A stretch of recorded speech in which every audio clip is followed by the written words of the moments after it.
and feel if it works for you. I've invited an old friend who used to on the Movement back in the day, a few years ago, on this exact space called the Movement.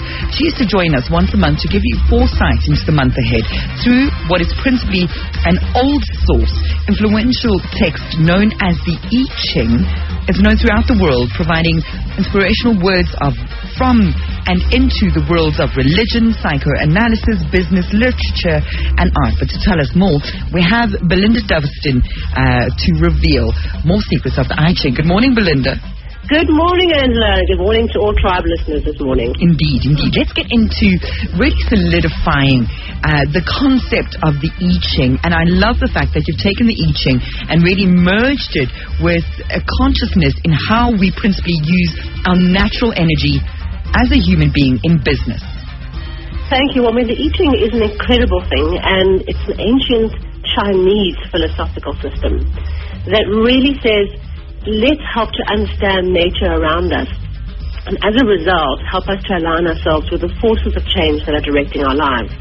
And what the ancient Chinese did is they studied the cycles of the moon and the sun and earth and nature and plants, and they devised a system of philosophy of how to actually align ourselves with change. When I say ancient, I mean over 4,000 years old. This is very, very old thinking, but it is as current today as it ever was. And studying the I Ching and working with it helps us to really ask the question, in any given situation in our lives, in anything we face in our stressful lives, what would the master do?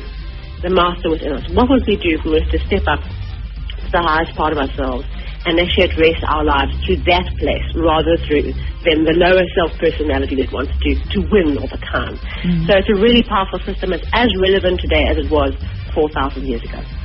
All right. With that said, I excitingly took part in a work. Well, I want to call it a workshopping, but you've workshopped a new principle of the contribution compass and how this would influence a business to lead and to be productive at its ultimate. Because the patrons of the business, every single person involved, would understand the natural cycle and then bring profitability and natural influences into the business. If you could unravel the contribution compass for us. Wonderful. Well, what happened was over the years in my business career, I've been exposed to a number of different types of profiling methodologies, psychometric testing. And perhaps you may not have heard that most of those tools are actually based on the I Ching.